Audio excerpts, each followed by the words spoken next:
एवढं विचार करा, एवढी लहान पोरगी लहान आमचं बाळ आमच्यापासून किती लांब जाते. आमची पण मागं ताकीद असते, आम्ही राहू शकत नाही, तर जास्त वेळ देऊ शकत नाही तिला, असं आम्हाला वाईट वाटतं. तरी पण आम्ही सगळं मन घट्ट करून घातले, का तर शाळा खूप चांगली आहे आणि आम्ही किती पण आमचं कष्ट होते आम्ही शिकवणारच. मुलींना तिच्या स्वतःच्या पायावर उभं करणारच आम्ही.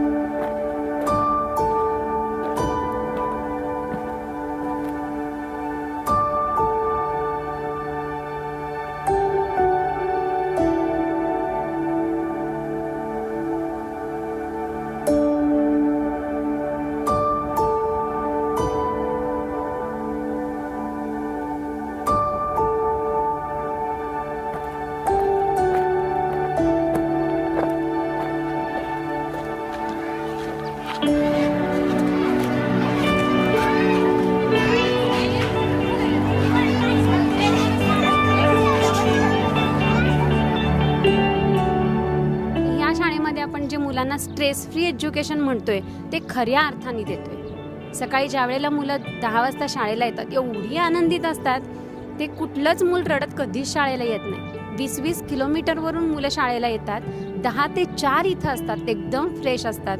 म्हणजे कधीच त्यांना असं वाटत नाही की आईवडिलांपासून आपण लांब आलो इतकं असं. आणि नेहमी आनंदित, की ते कधीही म्हणणार नाही आम्हाला कंटाळा आलाय, आम्हाला घरी जायचं आहे. आम्ही लहान असताना आमच्या शाळेमध्ये असताना घड्याळ बघायचो अजून किती वेळाचं आहे शाळा सुटायला, पण ह्या मुलांचं तसं नसते. आणि कधी कधी जर पाऊस खूप पडायला लागला आणि आम्ही म्हटलं अरे आपल्याला घरी जायला येणार नाही आता, आपल्याला इथंच राहायला लागेल, तर ती मुलं खुश असतात. आम्ही घाबरून जायचो आता कसं व्हायचं म्हणून, पण ह्या मुलांचं तसं नसते, राहूया राहूया म्हणतात सगळेजण लगेच. आणि ह्या मुलांना शिकवताना आम्हाला पण आमचं सगळ्या घरच्या अडीअडचणींचा विसर पडतो.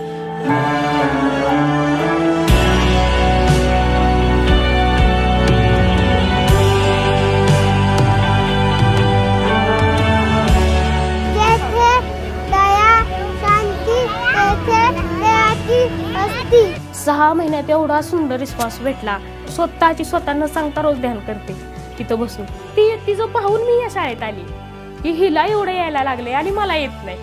शिवाना देणार, भांडत नाही कुणाला, तक्रार नसते त्याची कधी. आणि मला मोठं झाल्यानंतर सायंटिस्ट मला उडणारे जॅकेटचा शोध करायचा. मला विश्वभवन करायचं आहे म्हणून मला पायलट बनायचं आहे. मला मोठं होऊन शिक्षक बनायचं आहे, मला मुलांना शिकवायचं. पहिलं त्याचं घाबरत होता तो, आता भीती मोडली त्याची, त्यामुळे तो आता प्रत्येक गोष्टीमध्ये पहिला भाग घेतो. असं शिक्षण मिळणे पण खूप अवघड आहे. आपण त्यांना प्रॅक्टिकली इथं शिकवत असल्यामुळे ते इन्व्हॉल्व्ह होतात, तेव्हा ते खूप काही नवीन शिकतात आणि त्यातून त्यांना स्वनिर्मितीचा आनंद मिळतो. आली की पाडे म्हण, कुठं कविता म्हण, कुठं काय ते श्लोक म्हण, असं सारखं चालूच असतं तिचं. तिला गप्प बस म्हणावं लागतं की बाई बास. आपल्या गुरुजींच्या शाळेमध्ये ध्यान, प्राणायाम, योगासन ह्या सर्व गोष्टी घेतल्या जातात. त्याच्यामुळं काय होतं, शाळेमध्ये एक सकारात्मक वातावरण निर्माण होतं की ज्यामुळे विद्यार्थ्यांचं एकाग्रता वाढते आणि मुलं सदैव ते आनंदी आणि उत्साही राहतात.